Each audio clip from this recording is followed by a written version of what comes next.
जो फलस्तीन में चल रहा है, जो वहां के इतने सारे लोगों को कलेक्टिवली पनिश किया जा रहा है at the hands of Israel. जब भी पीडीपी ने पीसफुली प्रोटेस्ट तक करना चाहा तो उनको ये करने नहीं दिया जाता है। कल शाम से हमारे जनरल सेक्रेटरीज जो हैं, गुलाम नबी लोन हंजूरा साहब हो या महबूब बेग साहब हो, हमारे जोनल प्रेसिडेंट्स, डिस्ट्रिक्ट प्रेसिडेंट्स, यहाँ तक कि पीडीपी के जो डीडीसी मेंबर्स भी हैं, उन सबको हाउस अरेस्ट में रख दिया है। किन्हीं को हाउस अरेस्ट में रखा है, बहुत सारे लोगों को पुलिस स्टेशंस में इलीगली डिटेन कर दिया गया है। तो 2019 से एक बहुत वारिंग पैटर्न इमर्ज हो रहा है, जहां हम देखते हैं पहले तो पीडीपी को तोड़ा गया। महबूबा जी ने जो इतने खून पसीने से एक जमात बनाई, उसमें एक स्प्लिट ऑर्केस्ट्रेट किया गया at the behest of Delhi. और उसके बाद अब जो लोग यहाँ बचे भी हैं, जो हमारी अभी भी जमात इतनी एक्टिव है, जब भी हम कोई पॉलिटिकल एक्टिविटी करने की कोशिश करते हैं इन अ पीसफुल मैनर, हम पीसफुली प्रोटेस्ट करना चाहते थे। आप लोग 3 दिन पहले यहाँ खुद आए और आपने खुद देखा कि महबूबा जी जब पैलेस्टाइन के लिए प्रोटेस्ट करना चाहती थी, उनको ऑलमोस्ट मैन हैंडल किया गया सिक्योरिटी ऑफिसर्स ने। They did not allow her to protest peacefully. So I want to ask that why is the local administration here consistently since 2019 cracking down on PDP?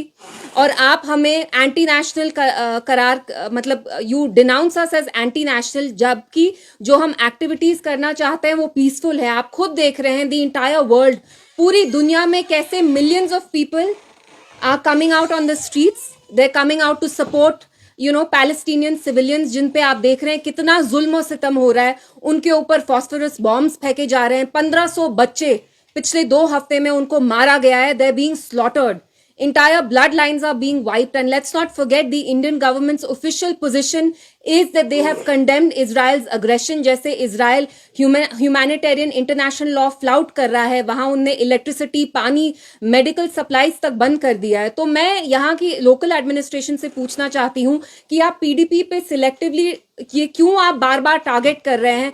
PDP के लोगों को ही बंद किया जाता है। इस साल अगस्त 5 पे जब हम प्रोटेस्ट करना चाहते थे against the illegal abrogation of article 370, तो तब भी महबूबा जी, यहाँ तक मुझे भी घर में हाउस अरेस्ट में रखा गया। और कल शाम से हमारे जो भी लीडर्स हैं, वो महबूब बेग साहब हो, गुलाम नबी हंजूरा साहब हो, they've all been placed under house arrest. And जो डीडीसी मेंबर्स हैं, जो इलेक्टेड मेंबर्स भी हैं, उनको भी आपने थाने में इलीगली डिटेन किया है।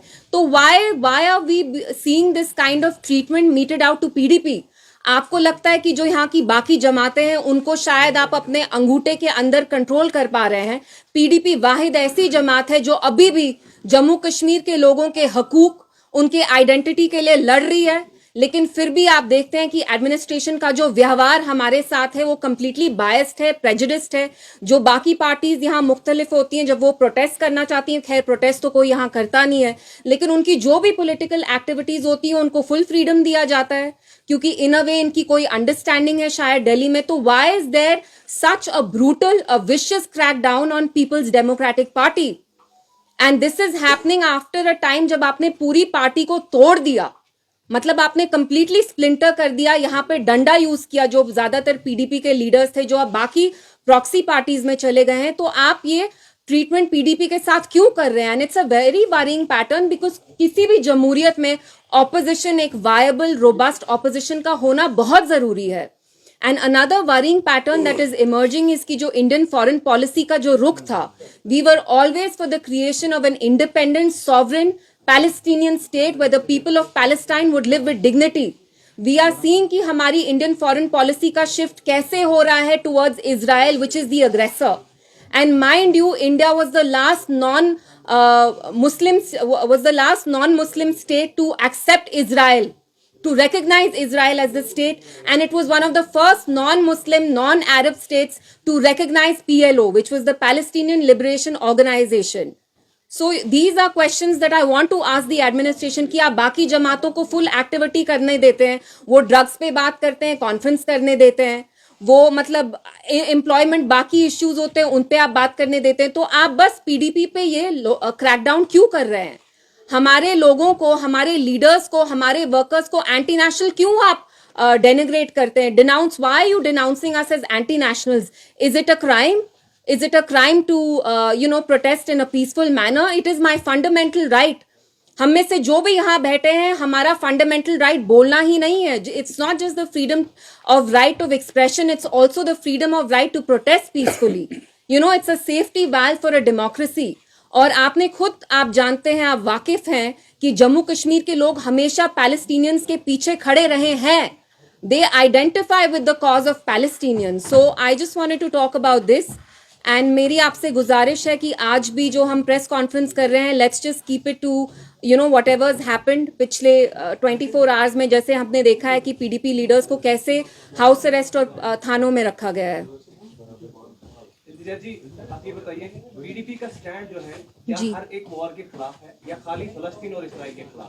क्योंकि रशिया यूक्रेन के बीच में भी चल रहा है, उसमें कोई प्रोटेस्ट पीडीपी की तरफ से नहीं. जी देखिए, Palestine is a cause that's always been very close to the people of Jammu Kashmir. आपने यूक्रेन की बात की, हम उसको भी कंडेम करते हैं. सिलेक्टिवली कहीं भी वॉर को या कॉन्फ्लिक्ट को कंडेम करना बहुत गलत चीज है. और मैं वही कहना चाहती हूं कि जो सुपर पावर्स हैं इस मुल्क के, जैसे I mean of this world, like US, and even India is a huge rising power. Why does US selectively condemn what's happening in Ukraine? But आप खुद देखिए, फलस्तीन में 1500 से 2000 बच्चे, उन पे फॉस्फोरस बॉम्ब्स गिराए जा रहे हैं. आप पूरे फैमिली लाइन्स को निकाल रहे हैं. सो one should not selectively condemn any conflict or war, because किसी भी वॉर में वो बच्चे हो, औरतें हो, आदमी हो, they suffer a lot. तो हमने इस पे भी प्रोटेस्ट करना चाहा, आप उस पे भी प्रोटेस्ट करना नहीं, आप नहीं चाहते कि कश्मीर में किसी भी चीज का प्रोटेस्ट नहीं हो, पीसफुल प्रोटेस्ट भी आप नहीं करने देते हैं. तो what is this? At the same time इमदाद भी भेजी जा रही है गाजा हिंदुस्तान की तरफ से. जी. खासकर आज ही एक बयान सामने आया कि नरेंद्र मोदी ने उनसे बात भी की है अब्दुल्ला से. तो इससे कैसे देखती हैं आप? देखिए, वही तो दोगलापन है. मुझे समझ में नहीं आता कि इंडियन फॉरेन पॉलिसी, आप जो स्पोक्स पर्सन है, अरिंदम है उनका नाम, उनने कल कहा है कि it's always been a cornerstone of Indian foreign policy to support a viable independent Palestinian state for the people of फलस्तीन, की वो डिग्निटी से अपनी जिंदगी जिए. कल आपने उनको रिलीफ एड मटेरियल भी भेजा. तो आपको क्या प्रॉब्लम है? अगर हम, आपका स्टैंड तो इंडिया का यही है that you stand with the people of Palestine. अगर जम्मू कश्मीर में हम as a Jamaat, as a political party, even as civilians we want to protest, what is the problem?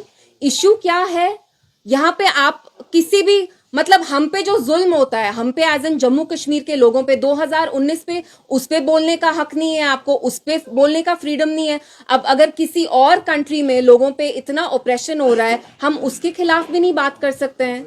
So, you are snatching our fundamental rights, the right to protest peacefully, the right of expression are all fundamental rights.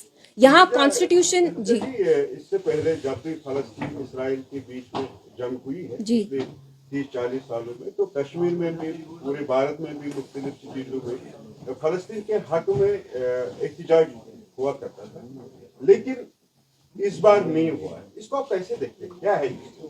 देखिए, इस चुप्पी में एक बहुत बड़ा signal है. India has millions and millions of Muslims. We might be a minority, but आप जानते हैं there are after Hindus it's Muslims here. So the fact कि यहाँ पे Muslims throughout the country सड़कों पे नहीं आ रहे हैं, इसका मतलब क्या है? कि वो डरे हुए हैं. क्योंकि it's not just Palestinians, mind you, who are being dehumanised by the media day in and day out. आप खुद देखते हैं कि गोदी मीडिया के लोग कैसे इजराइल पहुंच गए.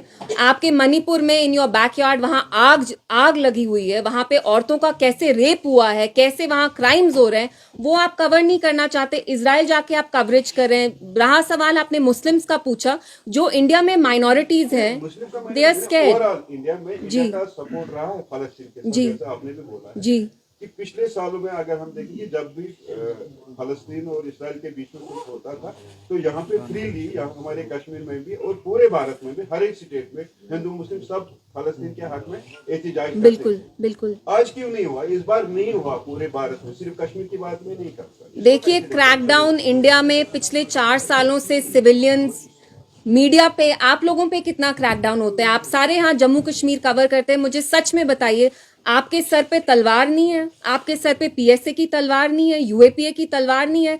Kashmir had such an active civil society. India also had such an active civil society. Stan Swami जो एक जसुई प्रीस्ट थे, आपने खुद देखा वो जेल में कैसे घुट घुट के मरे. तो लोगों को पूरे मुल्क में अभी बहुत डर है. उनको लगता है कि अगर आप सड़कों पे आके किसी के बारे में भी प्रोटेस्ट करें, आपको जेल में डाल दिया जाएगा. Whether it's under anti-terror law or they will use ED or CBI or one state agency or the other. So I would say कि जो Indians हैं वो अभी बहुत डरे हुए हैं. They understand कि BJP government is has launched an extreme crackdown on people when they protest. So शायद उसी डर की वजह से वो सड़कों पे अभी नहीं आ रहे हो. Ma'am, how do you see the statement initially given by PM Modi against the Israel? Now his statement is pro-Palestine.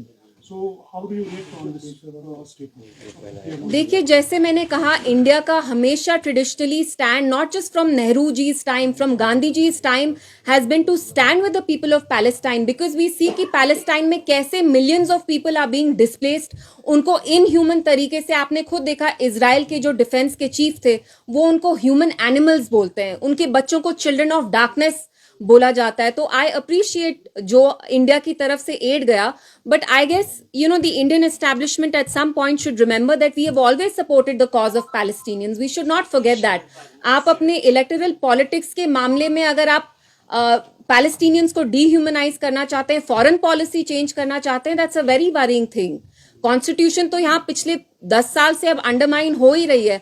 अब आप अगर फॉरेन पॉलिसी का रुख भी बदलेंगे तो दैट्स एक्सट्रीमली डिस्कंसर्टिंग.